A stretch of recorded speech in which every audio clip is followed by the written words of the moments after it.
जय श्रीराम. श्री समर्थ सद्गुरू ब्रह्मचैतन्य महाराज गोंदवलेकर यांची प्रवचने. 16 एप्रिल. आजचा विषय: व्यावहारिक वासना तृप्त करण्यासाठी संत नसतात. नोकरी पाहिजे असेल तर ती देणारा जिथे असतो तिथे आपण जातो.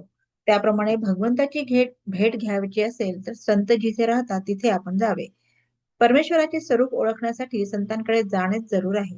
संतांचे अस्तित्व त्यांच्या देहात नसून त्यांच्या वचनात आहे.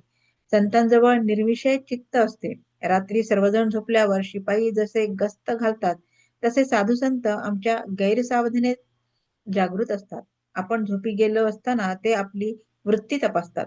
एका बाईला मूल झाले, पण त्याला आकडी येऊ लागली. ते पाळण्यात उगीचच निश्चित पडून असायचे. ते मूल बरोबर वाढेना, चांगले हसेना, खेळेना. मुलाची ती अवस्था पाहून आईला बरे वाटत नसे. अगदी तसेच संतांना वाटते. शिष्य केला खरा, पण साधनात जर त्याची प्रगती होत नसेल तर संतांना वाईट वाटते.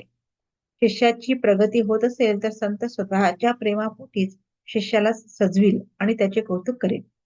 संतांना फारसे कधी कोणी चांगले म्हणत नाही. त्यांनी एकाचे कल्याण केले तर त्या माणसाचे 10 नातेवाईक त्यांना नावे ठेवतात. संतांना ओळखण्याकरिता जे गुण सांगितले आहेत ते त्यांची परीक्षा करण्याकरिता सांगितले नसून त्यांचा त्या दृष्टीने उपयोगही होत नाही. त्या गुणांचे आपण आचरण करावे म्हणून ते सांगितलेले आहे.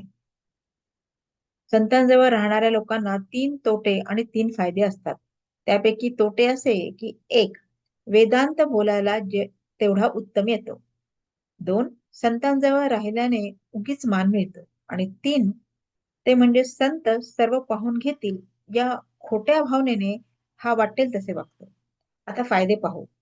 पहिला म्हणजे तो जर खऱ्या भावनेने संताजवळ राहील तर तेवढ्यानेच काही साधन न करता सुद्धा त्याचा परमार्थ साधेल.